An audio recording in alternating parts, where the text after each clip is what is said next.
Hello, good evening friends, this is Akash Mule once again आपका मेरे YouTube channel learn next nursing में स्वागत आहे. ओके, तो बघा मित्रांनो, इथे DHS 2023मध्ये जी रिक्रुटमेंट आली, एक्झाम झाली आणि सध्या आता जवळपास साधारणतः 1 महिन्यानंतर यांचं इथे निवड यादी आणि प्रतीक्षा यादी चे नोटिफिकेशन आलेले आहे.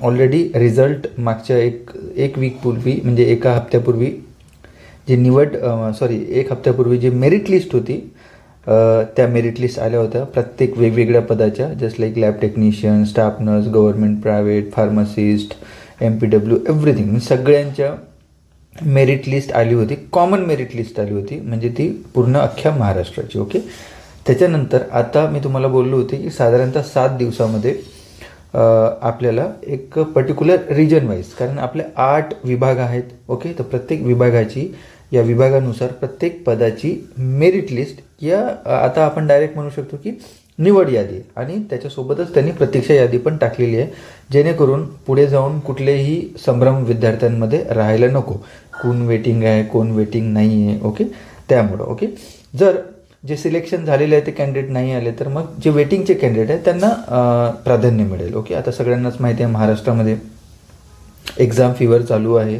ओके, ऑलरेडी DMERचे सिलेक्शन चालू आहे. DMERमध्ये पण सेम पोस्ट होत्या आणि DHSमध्ये पण सेम पोस्ट आलं, तर बऱ्याच विद्यार्थ्यांचं तिकडे सुद्धा सिलेक्शन झालेलं आहे आणि काही विद्यार्थ्यांनी DMER प्रिफर केलं जॉईन करणं. ओके, तर त्याच अनुषंगाने आता हे वेटिंगला जे कॅन्डिडेट येतील इथे यांना डेफिनेटली कुठे ना कुठं प्राधान्य मिळेल अगर त्यांच्या पुढचे जे सिलेक्टेड कॅन्डिडेट आहे त्यांनी अगर जॉईन केलं नाही तर. ओके, त्याच अनुषंगाने काल म्हणजे आज आणि काल ओके बऱ्याच निवड याद्या याच्यामध्ये दिलेल्या आहेत. त्याच्यामध्ये बघू शकता तुम्ही नोटीस सरळ सेवा भरती पदाची निवड आणि प्रतीक्षा यादी. ओके, ही नोटीस बघून घेऊया आपण.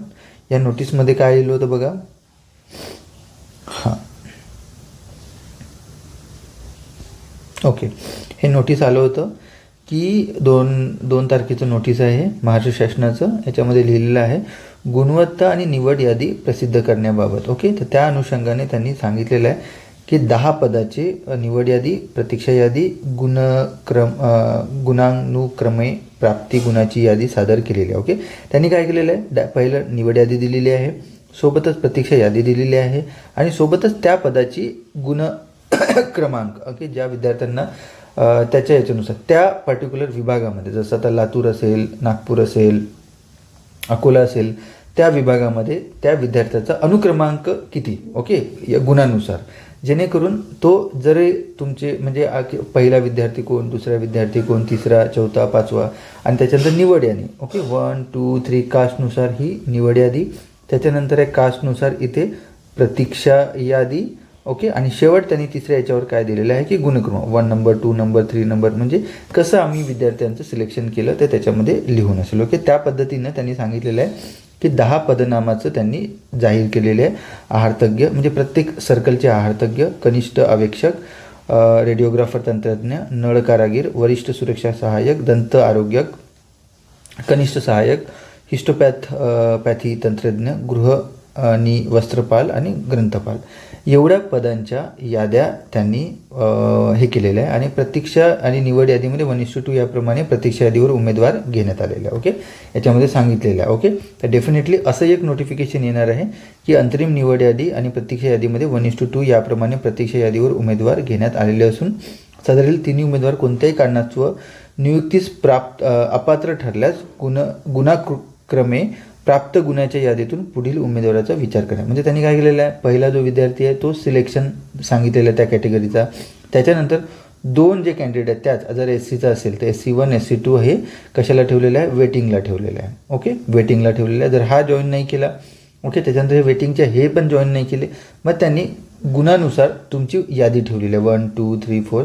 तर त्या पद्धतीने जर हे तिन्ही जॉईन नाही झाले तर तिसरा किंवा चौथा किंवा पाचवा जो व्यक्ती आहे SC कॅटेगरीचा, OBC कुठलाही असो, त्याचं आम्ही सिलेक्शन करूया, त्याला आम्ही पुढील उमेदवाराचा आम्ही विचार करू, या पद्धतीने सांगितलं आहे.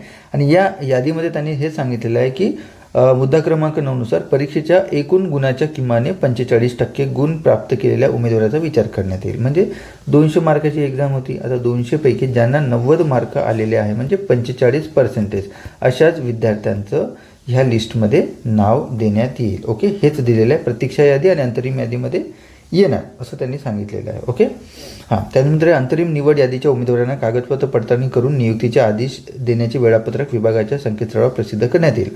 डोंट वरी, लवकरच पुढच्या वीकमध्ये बाकीच्या उरलेल्या पदांच्या लिस्ट येतील. ओके ओके, आपण एकदा एक बघून घेऊया.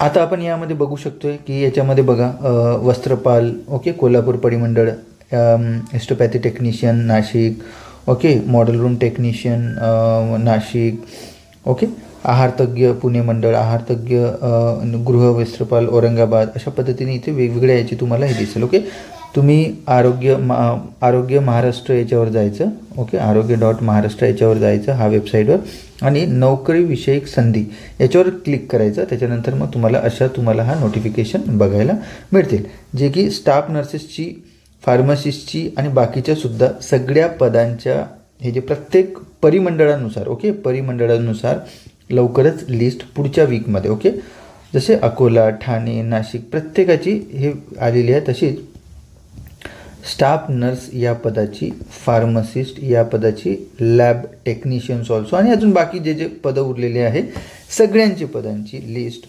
पुढच्या वीकमध्ये, ओके, पुढच्या वीकमध्ये डेफिनेटली आपल्या महाआरोग्य ह्या साईटवर अपलोड होतील. ओके, तर तुम्हाला मी निवेदन करतो आहे की डेफिनेटली तुम्ही तुमचे सगळे डॉक्युमेंट रेडी ठेवा. जसं की आपल्याला आगाऊ एक नोटीस DHSने दिलं होतं त्याच लिस्टनुसार तुम्ही तुमचे डॉक्युमेंट रेडी ठेवायचे. प्लस वाट बघा, डेफिनेटली पुढच्या वीकमध्ये सगळ्या लिस्ट अपलोड होतील. डेफिनेटली पुढच्या वीकमध्ये अपलोड होतील आणि त्याच्या पुढच्या वीकमध्ये तुम्हाला डॉक्युमेंट व्हेरिफिकेशनसाठी प्रत्येक आपापल्या विभागाच्या जे DD ऑफिसेस आहे तिथे तुम्हाला डॉक्युमेंट व्हेरिफिकेशनसाठी बोलवण्यात येईल. ओके, तो होप सो. अगर व्हिडिओ जर आवडला असेल तर प्लीज लाईक करा, मॅक्सिमम शेअर करा. महाराष्ट्रातल्या कानाकोपऱ्यापर्यंत आपापल्या विद्यार्थ्यापर्यंत, नर्सिंगच्या विद्यार्थ्यापर्यंत लर्न नेक्स्ट नर्सिंग प्लस आणि हे जे व्हिडिओ मी जे बनवतो त्या मुलांपर्यंत जाऊ द्या. कारण भरपूर विद्यार्थ्यांपर्यंत हा व्हिडिओ जातच नाही. विद्यार्थ्यांना माहिती कळत नाही, त्यांना समजत नाही. बरेच विद्यार्थ्यांना माहिती कळते, पण असे पण काही विद्यार्थी आपल्या महाराष्ट्रामध्ये की ज्यांना एवढं यूट्यूब आणि बाकी याच्याविषयी नाही माहिती, तर त्यांनासुद्धा सांगा. भरपूर साऱ्या गोष्टी अशा आहे की आपल्या यूट्यूबवरून आपण शिकू शकतो. असं नाही की लर्न नेक्स्ट नर्सिंगलाच फॉलो करा. Other than learn next nursing भरपूर सारे प्लॅटफॉर्म्स आहेत, त्यांना पण तुम्ही फॉलो करू शकता. जिथून भेटतं तिथून शिका आणि आपलं भविष्य चांगलं करा. Hope so. अगर माझा कुठेतरी वाटा असेल, माझं कुठेतरी तुम्हाला जर मदत होत असेल प्रत्येक गोष्टीत, या रिक्रुटमेंट असो कुठल्याही गोष्टीमध्ये, तर प्लीज व्हिडिओला लाईक करा, मॅक्सिमम चॅनलला सबस्क्राईब करा.